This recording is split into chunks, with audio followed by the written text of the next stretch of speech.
přiblížit fungování rehabilitační kliniky Malvazinky a moje jméno tedy je Michal Peroutka a mám na starosti na naší klinice hlavně fyzioterapii. Я бы хотел вас также поприветствовать и представиться. Меня зовут Перовка, и я бы вам более подробно рассказать о деятельности революционной клиники Malvazinka v Praze. Ale ještě než začnu mluvit o Malvazinkách, tak abyste věděli trošičku, co já vykonávám v té mé praxi, tak vlastně v rámci té mé praxe se zaměřuju hlavně na práci s ortopedickými pacienty a případně vertebrogenními.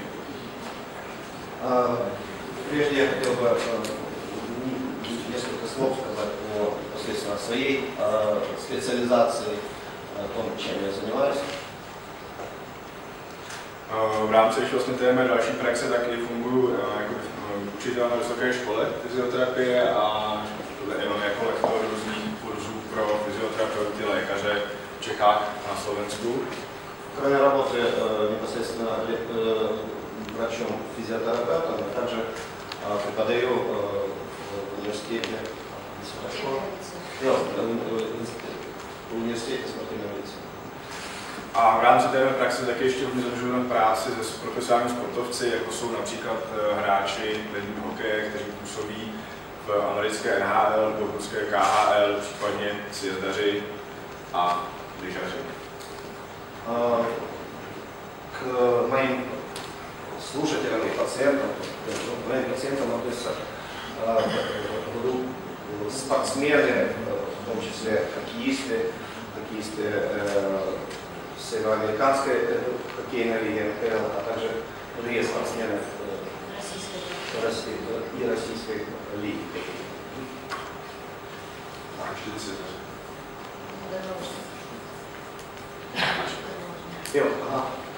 Также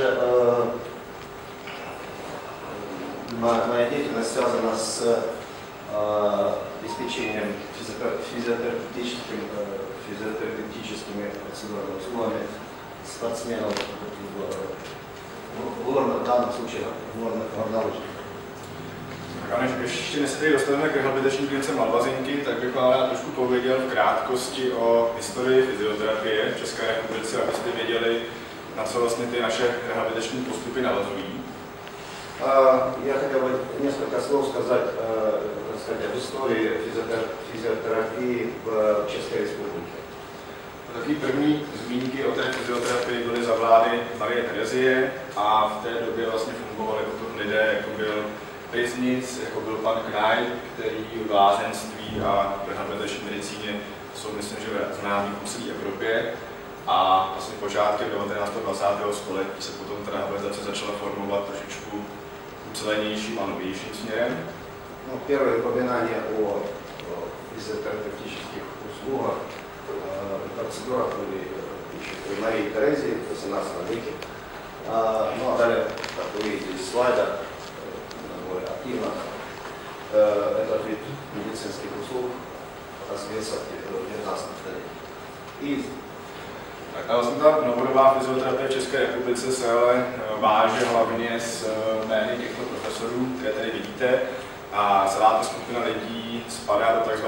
Pražské školy rehabilitace. Развитие české физиотерапии связано непосредственно с этими именами, которые представлены на данном слайде. Pražské školy. Tak a tady jsou jsme asi 3 nejvýznamnější profesoři, které se v té rehabilitační medicíně v případě rehabilitace jako takové zasloužili vlastně o věhlas České republiky. No и здесь как пример представлен один из известнейших докторов реабилитолога Václav Vojta, который является разработчиком своего метода. A vlastně profesor Vojta je zakladatelem vynálezce Vojtovy metody, nebo Vojtova principu. Tato metoda se používá celosvětově jak pro pacienty mladšího věku, novorozence, potom pro dospělé pacienty. No и профессор Войта является основоположником метода, который активно используется по сей день в реабилитологии младенцев или маленьких детей. další vlastně je pan profesor Janda. A profesor Janda vlastně takový asi nejvýznamnější, co se hodně používá v celé Evropě, potom ve Spojených státech amerických je 6 základních testů pohybového aparátu, týká se jim Android testy. Там следующий представитель Пражской школы, профессор Янда, который является разработчиком мышечных тестов, функциональных тестов, которые используются как в Европе, tak i v США. Tak a asi ale pro rehabilitační medicínu nejvýznamnější člověk je pan profesor Karel Levit, který vlastně zemřel v roce 2014 ve věku 98 let, kdy v tomto věku ještě ordinoval a je to taky vlastně otec středoevropské fyzioterapie. No i v данном случае представлен, наверное, самый известный представитель чешской пражской школы, чешской физиотерапии, профессор Леви, который недавно умер в возрасте 98 лет, да? И который является основателем лечения функциональных расстройств. A profesor Levit vlastně se zaměřoval hlavně na manuální terapii, na manuální medicínu. A vlastně jednou z jeho klinických pracovišť právě byly Malvazinky, naše klinika, takže velkou část své praxe strávil u nás na rehabilitační klinice Malvazinky. Профессор Левит в своей деятельности больший акцент уделял мануальной терапии и непосредственно в реабилитационной клинике Малвазинки он и был известен своей работой. Tak a teď už se dostáváme přímo k naší klinice. Tady máte jenom stručný takový souhrn, co všechno v rámci té moderní rehabilitace naše klinika nabízí. Máme vlastně bazén, kde se provádí rehabilitační cvičení v bazénu, pak je tam široké spektrum elektroléčby, vodoléčby. Здесь представлен короткий перечень тех услуг,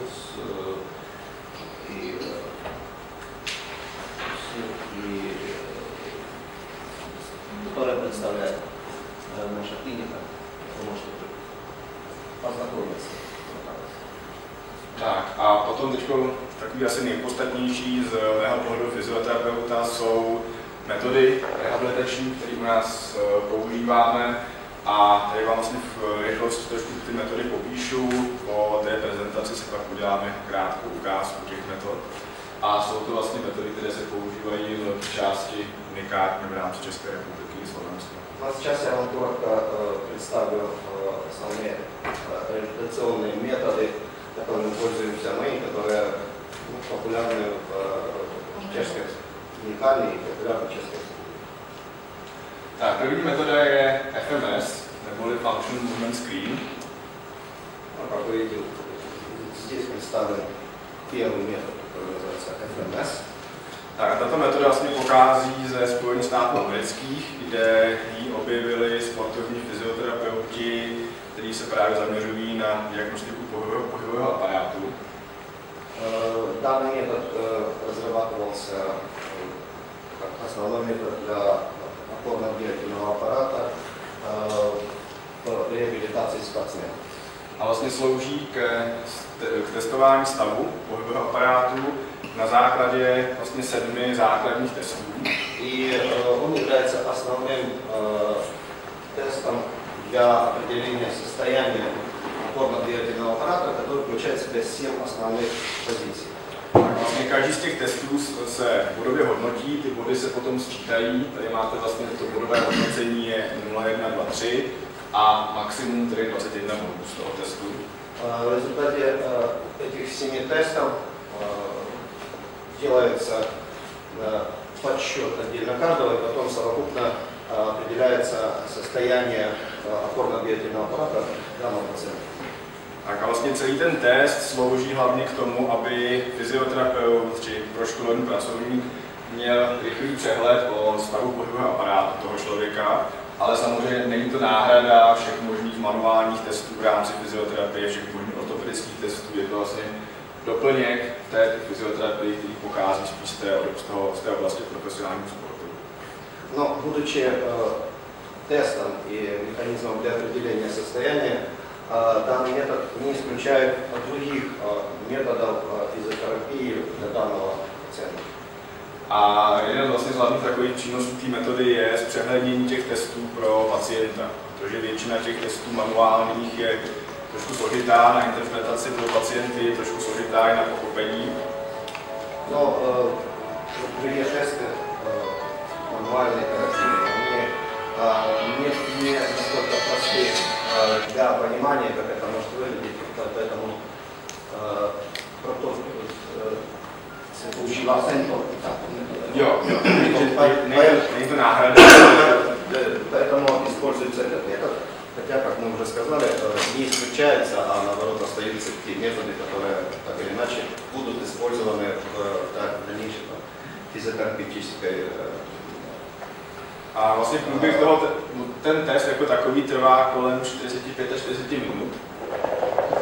Данный тест длится порядка 45 минут. A vlastně pro vyhodnocení se používá tento záznamový R, kde nahoře jsou údaje o tom pacientovi, jako je jméno, příjmení, výška, váha, případně sport a další ještě údaje, které se vlastně hodí pro archivaci.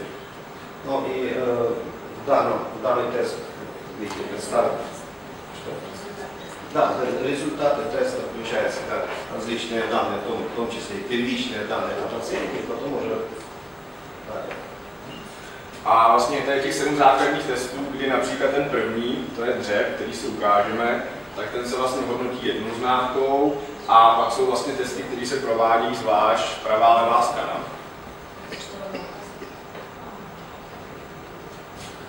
Ну и все результаты данных тестов, они указывают, определяются, обозначаются теми или иными акцентами данных.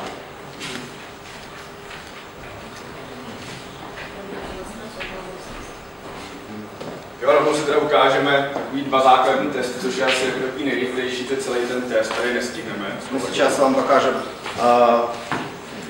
основной тест в таком коротком режиме, потому что остальные мы вряд ли успеем посмотреть.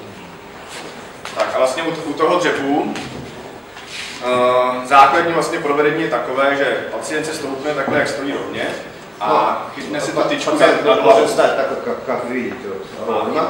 Chytne tyčku nad hlavou. Он потом возьмет эту палку над головой. Tak, položí si na hlavu. Он ее вот так положит на Tak, голову. teďka by měl v loktech 90 stupňů. Так, чтобы угол локтя был 90 градусов. Tak, jenom teď tu tyčku trošku. A teď ruce do spažení nahoru. Руки вверх. Tak, a teď udělá prostě podle sebe jeden dřep. А теперь просто... A ruce se snaží držet Так pořád. как ему просто будет удаваться, он просто сделает одно приседание. Tak a vlastně teďko zeptám se pacienta, jestli cítil nějakou bolest. И я спрошу сейчас у пациента, если он ощущал какую-то боль. Takže nemá nulu. Jo? Nulu by měl, kdyby ho něco bolelo. А если бы у него что-то болело, он бы получил в результате оценку 0. Tak a vlastně dál se potom hodnotí to provedení, kdy ten dřep vlastně by měl být tak, aby měl ten pacient paty na zemi, což tady pacient neměl, takže určitě nebudeme 3, což je nejlepší. Tak nebude mít 3 je nejlepší a tu nebude mít, protože neměl paty na zemi. У него не будет оценка 3, потому что, как лучшую оценку 3 в данных исследованиях, так как у него паты jako... Paty jako tohle. Ano, tomu rozumím, ale jako to na zemi. Na zemi, потому что пятки у него находятся на полу. Tak, не. U těch testů vlastně jsou maximálně 3 provedení, takže teď víme, že nebudeme ani 0, ani 3. Takže budeme 1 nebo 2. То есть мы понимаем, что у него не будет оценка не 0, не 0 и не 3. То есть это будет либо единица, либо 2. Takže udělá to ještě jednou. Jo? A on сделает еще раз. Ruce do spažení úplně. Tak, a zkusí udělat dřep, aby měl paty na zemi. А теперь он делает то же приседание при том, чтобы пятки касались под полом. Tak, a i když teď udržel paty na zemi, tak pořád nebude mít trojku, protože to tělo vlastně svou předklonilo dolů. By měl správně to tělo mít v ose. Тройку он тоже сейчас не может получить, потому что тело не имеет строго вертикальное положение, у него есть небольшой наклон вперед. Ale bude určitě dvojku. Но у него точно будет двойка. A ještě potom varianta je taková, když by ten pacient nebyl schopen ty paty udržet na zemi, tak si stoupne tak, aby ty paty dal na ten kit, aby je zakydal paty nahoru. No je v случае, если при приседании пациент не способен был бы удержать пятки на полу, в данном случае мы делаем ему такой памп-памп. Ale když to udělá s těma patami, když to provede s těma patama na té desce, tak už nebude mít trojku, bude maximálně za dva. A to zkusí ještě jednou. Да, и в случае, когда он стоит на данной доске, он максимально может иметь двойку, тройку нет. Tak, zkusíme ještě jednou. Давайте еще раз попробуем. Jo, a teď i to tělo mu nepadalo tolik dovnitř. Dobře. No, jako vertikálně. No, tam. Jo, takže vlastně z toho testu tam by měl dvojku. No, как видите, по данному примеру, в результате теста данного мы можем поставить двойку. První kolonce. Jo, первую колонку. Tak, teď si ukážeme třeba ještě, tak si ukážeme ten třetí, to znamená vlastně takový test ve výpadu, kdy ten pacient bude sem. Сейчас мы продемонстрируем третий тест.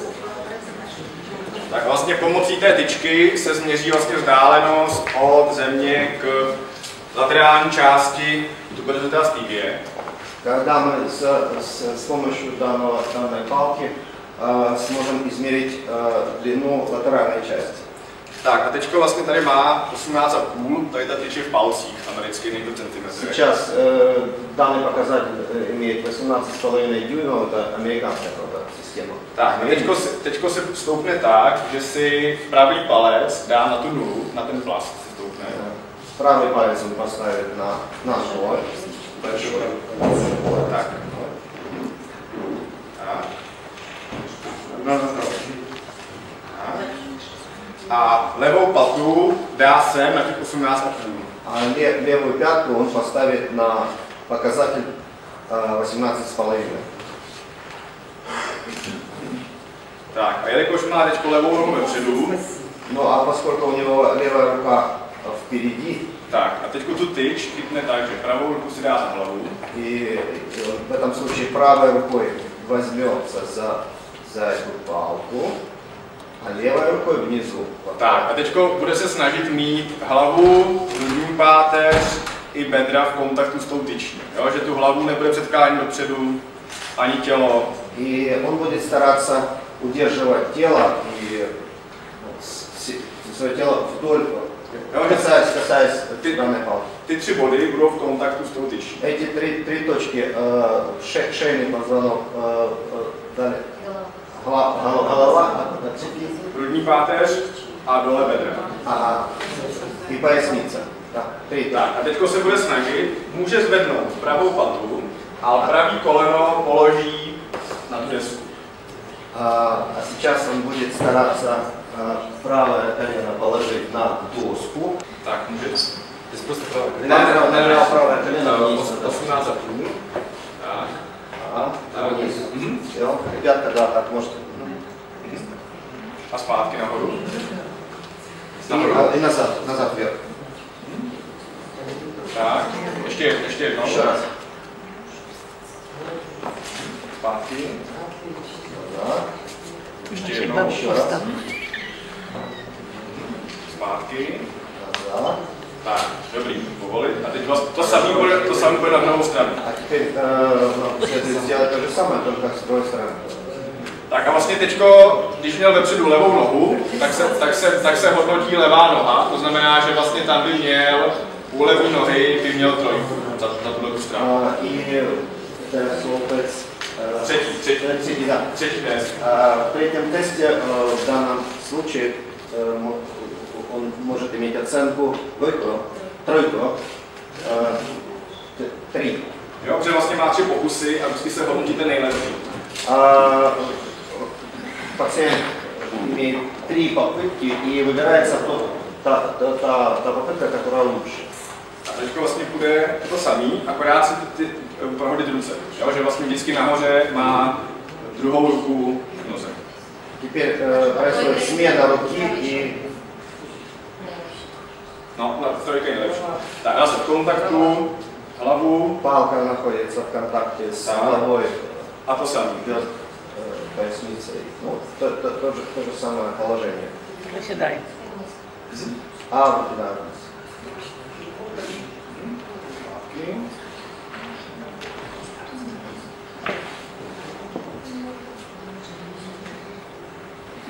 Стоп. Tak, tady bude dvojku. В данном случае будет оценка 2. Protože celé to tělo se mu víc překlánělo směrem dopředu. Так как вы видели, тело наклонялось немножко вперед.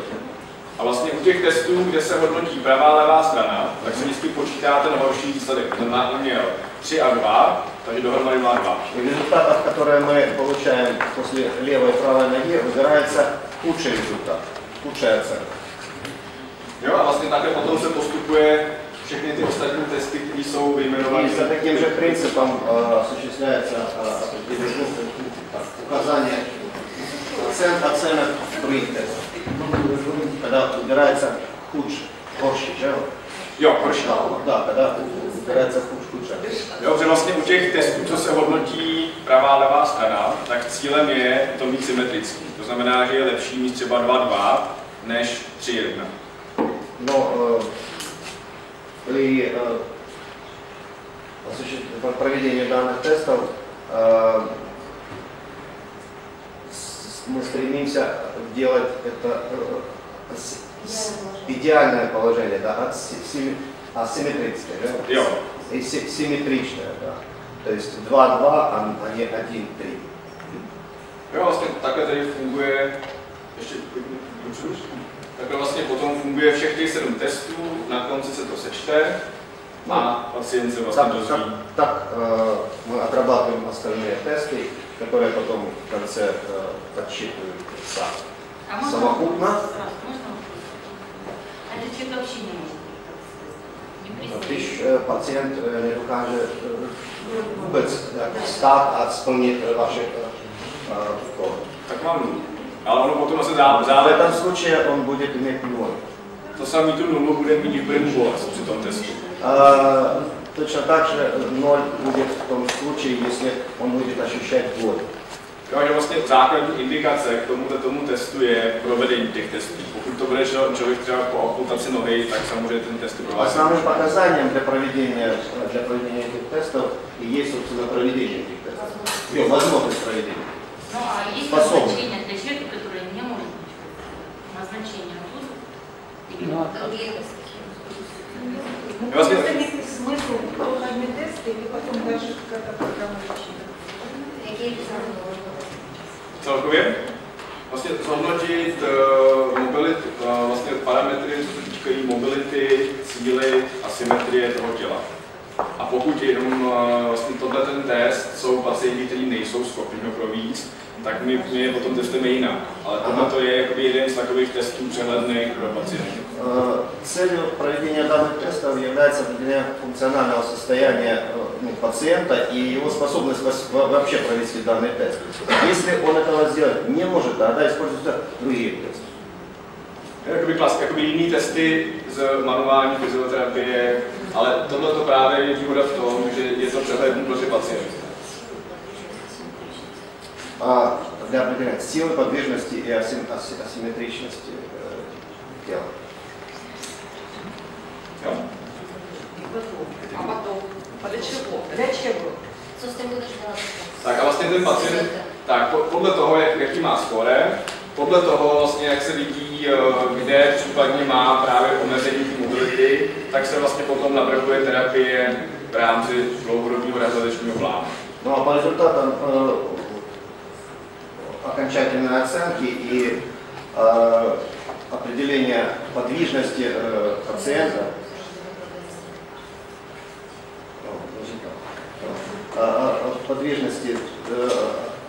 пациента, тогда уже определяются другие методы физиотерапии для данного. A potom například po měsíci, po 2 té rehabilitace se vlastně provádí test znova a vlastně se hodnotí, jak se ty parametry, na které ta rehabilitace měla být zaměřená, zlepšují.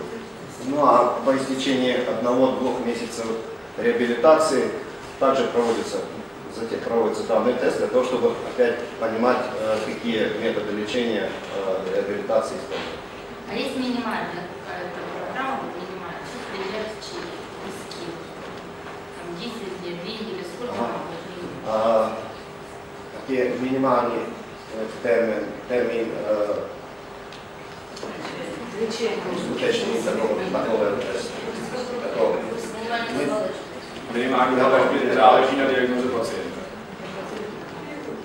Takže univerzální odpověď neexistuje. Záleží na výsledku toho testu. Jo, a záleží, jestli tam někdo bude mít všude samý pohyby, nebo jestli někdo bude mít všude 1-3, nebo tam bude 0. Pokud vlastně tam pacient má 0, že tam je ta bolest, tak se prvně řeší ta bolest, pak až teprve se pracuje na zlepšení toho testu. Jako nelze říct oficiálně. Минимальных сроков для проведения реабилитации нет, потому что всегда исходят из конкретного состояния пациента. Есть у него боль, нет у него боли, какие оценки в результате вот этого теста получены и так далее. Dobře, vlastně pokud je tam bolest, tak to musím, kde lékaři by měli vědět, že ta je asi nejdůležitější, tak se pracuje na odstranění té bolesti. Да, то есть в случае, если есть очевидный наличие боли, то врач в первую очередь решает проблему устранения этой боли. И еще можно вопрос, скажите, в данной клинике государственное финансирование или другие? Tato naše klinika má privátní nebo má státní financování? To je otázka na Jestli tato klinika má státní financování, nebo je to celkem privátní zařízení? Je to privátní zařízení, ale z nakázaného krouhu České zdravotní. Дивіться, это частная клиника, но исходя из того, что в Чешской Республике существует государственное медицинское страхование, данная клиника имеет договор о государственном медицинском страховании. Таким образом, пациенты, которые имеют такую страховку, обслуживаются в рамках государственного финансирования. Понятно, да? Tak a můžeme tedy přejít k další metodě, která se vlastně nazývá Black Roll. А сейчас мы перейдем к следующему методу, который называется Black Roll.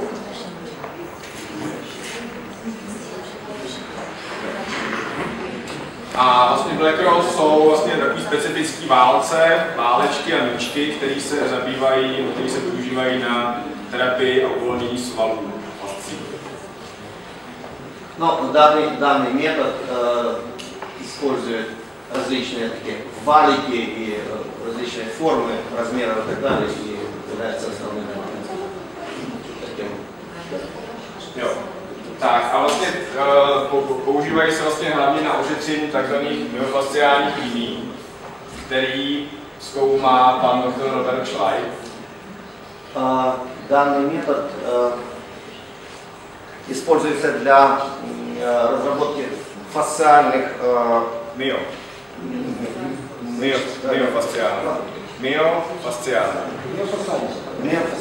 миофасциальных сетей, линий, да? Kterých je v tom těle 8. A v našem organismu jich 8 takých fasciálních. Vlastně tyhle produkty se používají na ošetření těch pacientů jak v rámci rehabilitace, tak i v rámci profesionálního sportu. Данный метод используется как в рамках реабилитации пациентов, так и в реабилитации в профессиональный спортсмен. A vlastně ty indikace v rámci pacientů jsou hlavně ortopedický a vertebrogenní pacienti. Но здесь мы рассматриваем как пациентов ортопедических, так и вертеброгенных. A jeden vlastně ze smyslů té rehabilitace je ty pacienty vlastně naučit ty pomůcky používat sami doma, protože právě ty svaly a fascie potřebují pravidelnou péči. Ну и, собственно, главной задачей использования данного метода – это научить пациентов использовать вот эти вспомогательные предметы, валики, которые мы говорили, в домашних условиях. A vlastně využívat ty pomůcky jako autoterapii pro řešení buďto těch svých diagnóz nebo přípravě před tréninkem, před závody, po tréninku, po závodech. А также для того, чтобы приводить свое функциональное состояние в необходимое состояние перед соревнованиями, перед различными спортивными мероприятиями.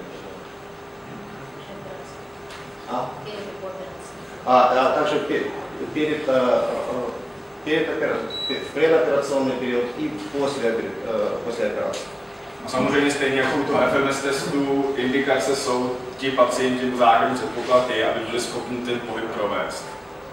Но и pokud není, používáme основными показаниями для использования данного метода является то, что данные пациенты были способны провести самостоятельно данные различные упражнения. Tak může se ukázat v rychlosti třeba použití na plosku nohy a na tom se vlastně vysvětlíme třeba ten princip, který se používá po té zátěži nebo po tom tréninku. А сейчас мы тоже продемонстрируем на примере, как используется данный метод, ну, например, постспортовния. No, jako po jakýkoliv zátěži. Да, после каких-то нагрузок, как можно использовать данный метод, для того, чтобы снять напряжение. Tady vlastně se používá na ten malý váleček. В данном случае используется вот такой маленький валик. A ukážeme si to tady na tu plosku nohy, ale vlastně ten princip potom funguje na celém těle. Jo? Že nepoužívá se pouze tento, použije se potom jiné, ale je to taky nejrychlejší na ukázání. И на примере, как это используется на ноге, мы покажем и как это действует на данный метод для всего тела. Tak a vlastně teďko pacient si ten váleček dá pod palec. Пациент валик ставит под большой палец ноги. Tak a vlastně když by si chtěl tu nohu připravit na chůzi, nebo na nácvik chůze, nácvik běhání. No и в случае, если бы он хотел подготовить свою ногу для бега или для ходьбы, tak vlastně po celém tom válečku bude jezdit až po patu, od prstu k patě a bude vlastně do toho válečku tlačit oboumi směry, ale rychlejc. Да, он будет двигать ногу от пальцев до пятки, но быстрее это надо делать. Tak a vlastně ještě pořád a vlastně furt se snaží tím válečkem vlastně ošetřit celou tu plosku nohy. И будет стараться стремиться касаться полностью всей поверхности подошвы. A vlastně tím rychlým pohybem se v těch fascích aktivují hlavně proprioreceptory. И в результате такого быстрого движения активизуются фасции, ну, в данном случае на ноге. Proprioreceptory. Для proprioreceptorов. Tak a dochází tam vlastně ke zlepšení prokrvení, ke zlepšení lymfatického toku. Но это приводит к улучшению кровообращения и движения лимфы в данном ноге. Tak a ještě trošičku víc zatlačit, větší silou. Сейчас вы придавите с большей силой. Tak, stačí a teď ať se trošičku projde. А теперь вы пройдите по... Так он musí projít, jo? No. A теперь пройдите по полу. Просто. A jestli jakoby cítí, ať chodí a jestli cítí tu pravou nohu trošku jinak než tu levou. И как вы чувствуете свою правую ногу как-то иначе или нет? Почти нет. Все tak. Примерно.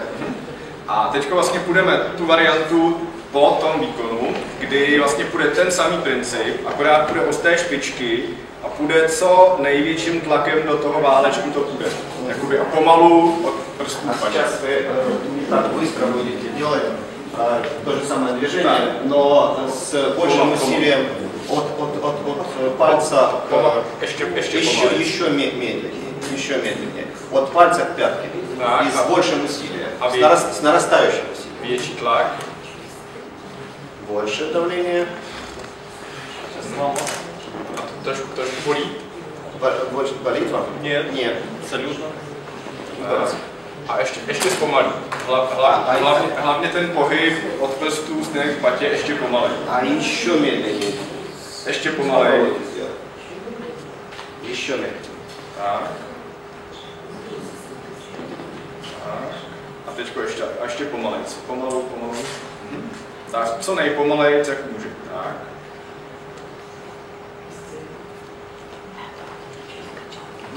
Dobrý. Хорошо. Tak, a teď vlastně od toho pomalého pohybu dochází k tomu, že vlastně do těch pascí se dostává nová krev, nová voda a hydratují se. В результате замедленных движений кровь начинает доходить до фасции быстрее. A je to vlastně na zlepšení hydratace těch pascí. Ну и, собственно, такое упражнение используется для того, чтобы Hydratace. для увлажнения, да, для увлажнения фасции. A používá se to vlastně v případech, kdy ty lidi mají problémy s těmi ploskami, s plochou nohou, je vlastně to doplněk té rehabilitace potom dalšího cvičení. Ну, данное упражнение эффективно используется в случае, когда у людей есть плоскостопие и когда есть проблемы с плоскостью. A teď zase, ať se projde trošku a zkusí si porovnat tu pravou levou nohu, ale až těch kroků udělá víc, ne dva zpátky. Попробуйте походить так больше, немножко по полу и почувствовать, есть какая-то разница между правой и левой ногой. Конечно. Есть.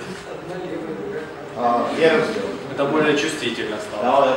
Да, та нога находится цепливее.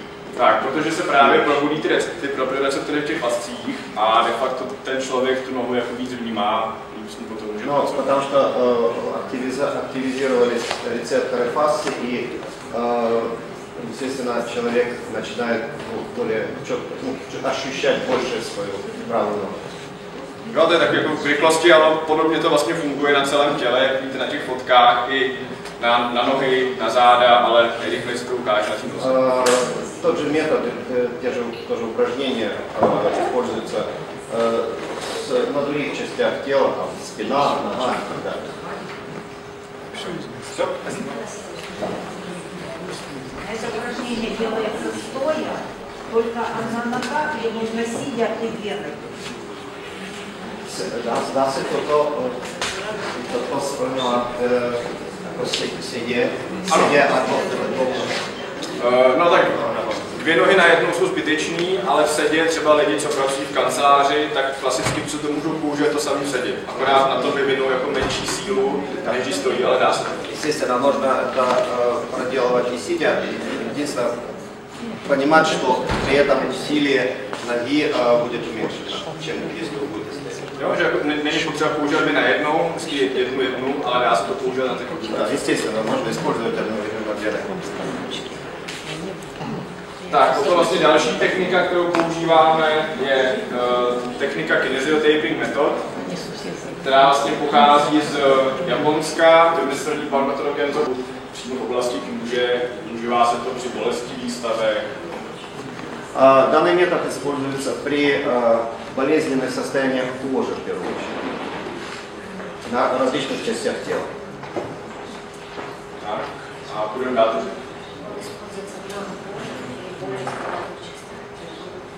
Болезненных Jo, že se to vlastně využívá při bolestivých stavech pohybového aparátu, při vlastně rehabilitacích po různých operačních výkonech, ale není to pro nás jako pro fyzioterapeuty primární metoda léčby, je to doplněk. Данный метод не является главным, основным для для нашей физиотерапии он является дополнительным, но, как я уже сказал, он используется при болезненных bolestivých stavech kůže. Pohybového aparátu obecně. Jo, aha. Используется при болезненных состояниях опорно-двигательной системы.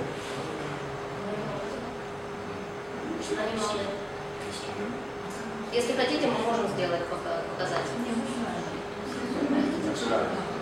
Tak, to se vlastně u nás používá metoda, která se jmenuje Fascial Fitness, která se vrátíme, se používá na ošetření fascí. Сейчас мы рассмотрим также метод фасциального фитнеса и укажем его. Já to vysvětlím. Tak a vlastně ta metoda se používá. Ta metoda se vlastně používá taky hlavně u pacientů s bolestmi zad a je to zaměřené hlavně na to, aby oni sami uměli to tělo dostávat do stavu, který je potom to tělo méně bolestné. Je to zase prostě doplňující metoda pro autoterapii. Данный метод используется при проблемах со спиной, и он предлагается нами для того, чтобы пациенты могли самостоятельно решать проблему боли в спине. Když na tom obrázku vlastně vlevo, úplně vlevo je obrázek vlastně správné fascie nebo správného tvaru té fasciální tkáně a vpravo vlastně je obrázek například po nějakém úraze, nebo když ta tkáň je bolestivá a samozřejmě dobrý by bylo, aby tam byla varianta vlevo. На левом крайнем рисунке представлена ткань, фасциальная ткань в нормальном, видим нормальном функциональном состоянии, а справа фасциальная ткань после после травмы, повреждения или каких-то других. A vlastně ta fasciální tkáň vpravo pro toho pacienta způsobuje bolest při pohybu. И в случае проблемной фасциальной ткани мы говорим о том, что она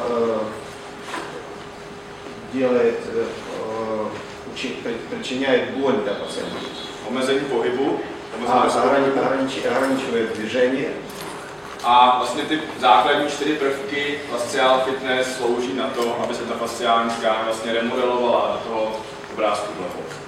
И вот первые 4 пункта, которые вы видите перед собой, данного метода, они направлены как раз для того, чтобы пациент пришел в состояние нормального состояния фасциальной ткани. Vlastně dá se to používat v rámci prevence, v rámci pooperační léčby, v rámci akutnějších chronických bolestí pohybového aparátu. Данный метод можно использовать как профилактический метод, как постоперационный период и для реабилитации. Tak, další vlastně technikou, která se zabývá terapií pohybového aparátu, je fascia distortion model.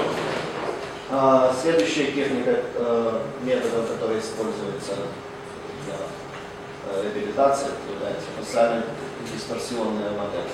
A je to vlastně manuální technika, která se zabývá diagnostikou a terapií bolestí pohybového aparátu. Данный метод занимается диагностикой и терапией опорно-двигательного аппарата. A základní vlastně princip té diagnostiky je řeč těla toho pacienta, jak popisuje ty svoje specifické bolesti. И основой данного метода является описание состояния боли пациента, как он ее описывает. A vlastně podle toho popisu bolesti se stanovuje, jaká fasciální distorze to je, a ta technika vlastně jich má 6, prozatím znám. Ну и после понимания того, какой природы характера данная фасциальная боль, тогда уже определяется метод лечения, метод восстановления. Vlastně potom pro terapii v této metodě se používají hlavně ruce a je to pro pacienty trošičku bolestivá metoda, ale má docela rychlou a velkou úspěšnost.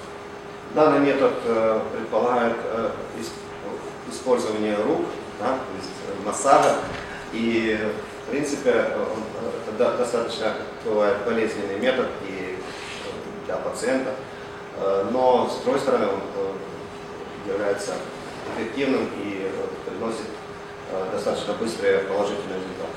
A vlastně v České republice jsou to oprávnění provádět pouze pro školení lékaři a fyzioterapeuti, jelikož je to manuální terapie. И данный метод используется при подготовке мануальных, в Чешской Республике при подготовке мануальных терапевтов и реабилитологов. Rehabilitační lékaři. Да, и докторов реабилитологов. A pak vlastně tady máme ještě další takovou pomůcku, kterou používáme opět pro terapii fascií, a to se jmenuje Fascia Releaser. Сейчас мы вот вам покажем следующий предмет, следующее вспомогательное средство, которое используется для разработки фасциальных линий. A vlastně základní princip toho releaseru je ten, že je na elektriku a způsobuje vibrace. Но основной принцип данного прибора заложен в том, что это электроприбор, который дает вибрацию. A vlastně způsobuje vibrace o dvou frekvencích, o vyšších a nižších frekvencích. Здесь предполагается два режима работы. Нижняя частоты, высокая частота, или же более сильно вибрирует, менее сильно. Tak vlastně princip je ten, že vlastně ta tyčka, když se tady zapne, Принцип такой, что если включить эту палочку, tak jen to pošlu, ale ať ji nepoškodí, prosím. я сейчас вот вам покажу, что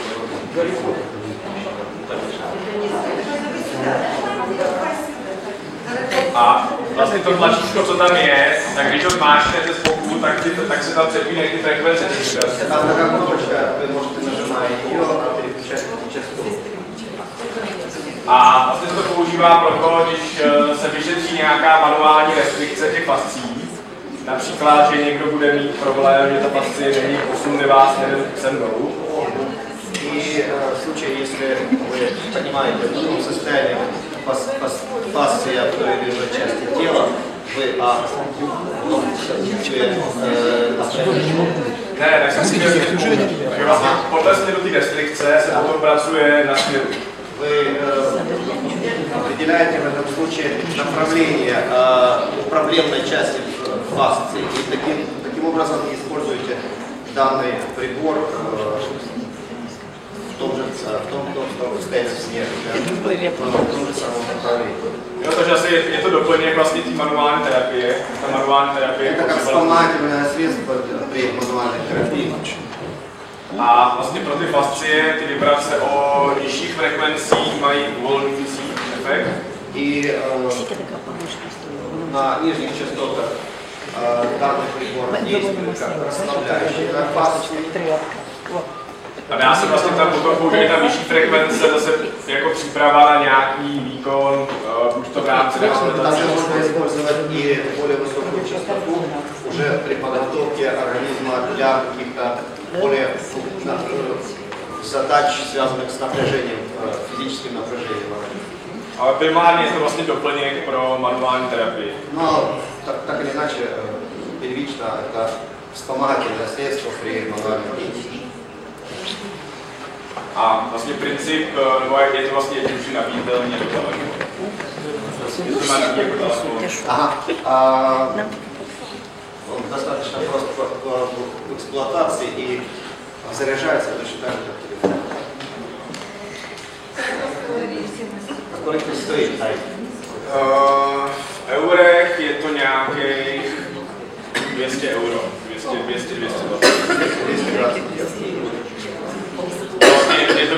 Je to dřevo, trvanlivost víceméně jako neomezená, to nezlomí, to nespadne. Není to spotřební materiál. Этот прибор сделан из дерева. В принципе, если его не разбить, то он имеет долгий период жизни.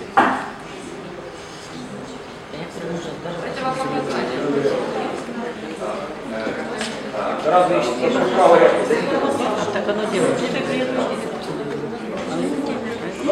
Tak, kontraindikace jsou vlastně, když ta vibrace způsobuje tomu člověkovi bolest, například dříví žlutníky. Случай, если пациент ощущает боль при использовании данного прибора, тогда он не использует.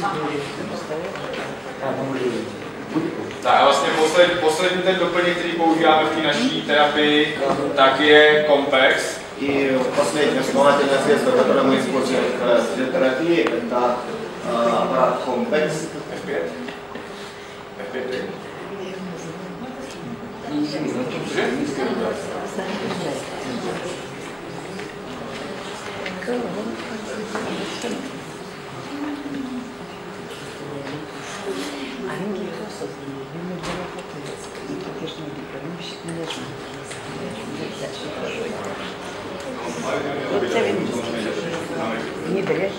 Tak a vlastně Compex je lokální elektrostimulace, která se vlastně používá a je bezdrátová.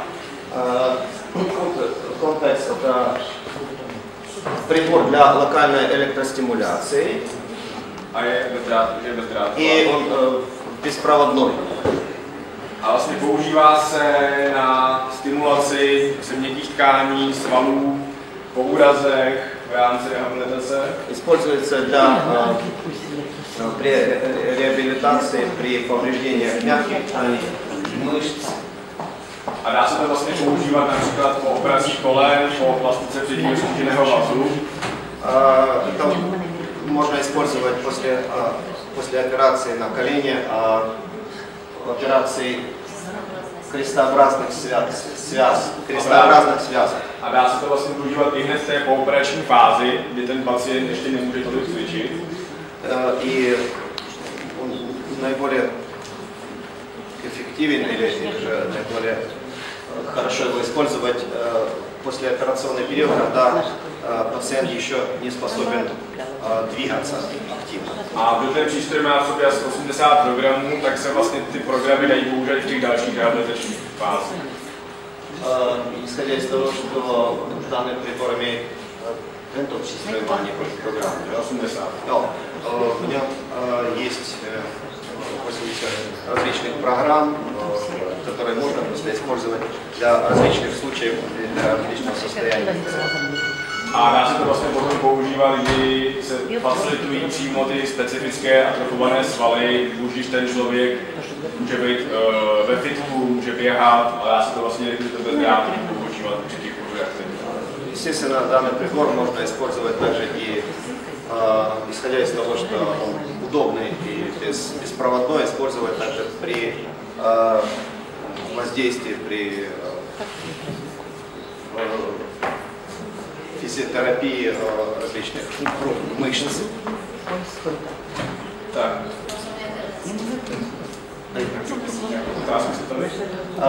Какие-то вопросы есть?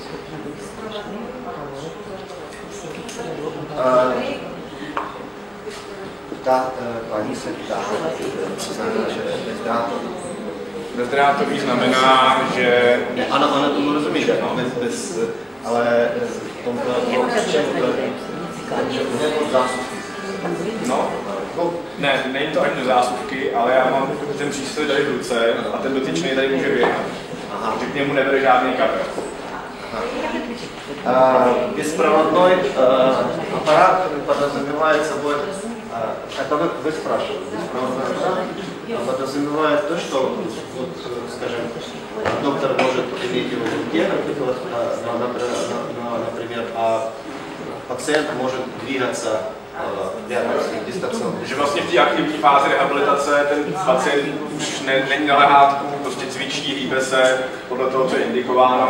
Уже в активной фазе реабилитации пациент уже не находится в кровати, а уже может двигаться, и при этом аппарат работает. Takže vlastně klasická elektroterapie je vázaná kabel, zásuvka, kabel, Да, потому pacient. что классическая электротерапия, как вам известно, она базируется на розетка, провод, прибор, пациент. Tak a to je vlastně v rámci té přednášky všechno, co tak Ну vlastně и это, собственно, все в рамках моего выступления. dotazy.